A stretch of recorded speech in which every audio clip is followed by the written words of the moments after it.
Advance booking शुरू है Iftekhar park की। Sky line contractor and engineer private limited की पेशकश इफ्तेखार कॉलोनी साथ ही शुरू की जा रहा।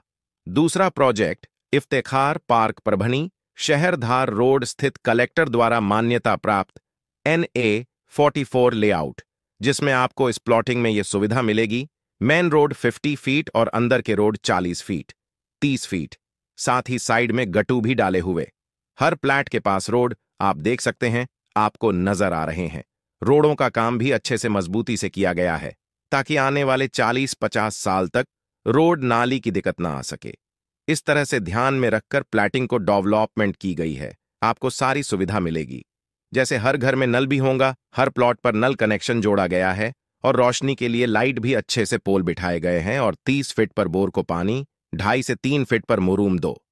अलग अलग गार्डन जैसे लेडीज और जेंट्स के लिए आप इस वीडियो में ये नजारा देख सकते हैं।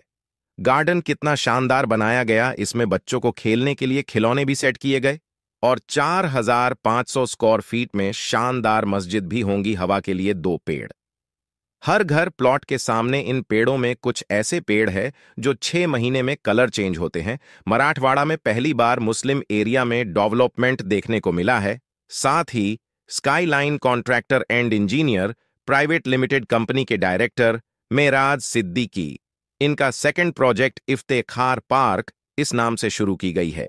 ये भी इसी इफ्तेखार कॉलोनी की तरह ही डेवलप किया जा रहा है। कलेक्टर NA-44 और साथ ही एडवांस बुकिंग शुरू की गई है। इस प्लैटिंग में सिर्फ 115 प्लॉट है, जिसमें इफ्तेखार पार्क की। और एक खास बात, इस प्लैटिंग से सीधे धार रोड को रास्ता भी निकाला गया है।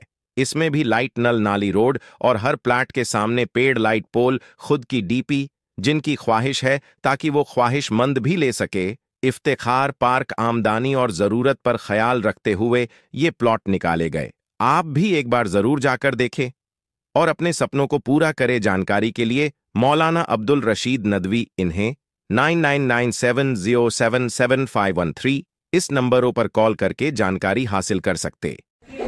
सकाळी पत्रकार परिषद घेताना परभणीतील एकूण आरोपींची यादी वाचून दाखवताना मी जुने जाणते पॅन्थर विजयदादा वाकोडे यांचं नाव घेतलं होतं आणि सकाळच्या पत्रकार परिषदेमध्ये हे सांगितलं होतं की वय वर्ष 60च्या पुढचा माणूस जो अत्यंत समंजस आहे, जो अनेक आजारांनी ग्रस्त आहे, अशा माणसाचं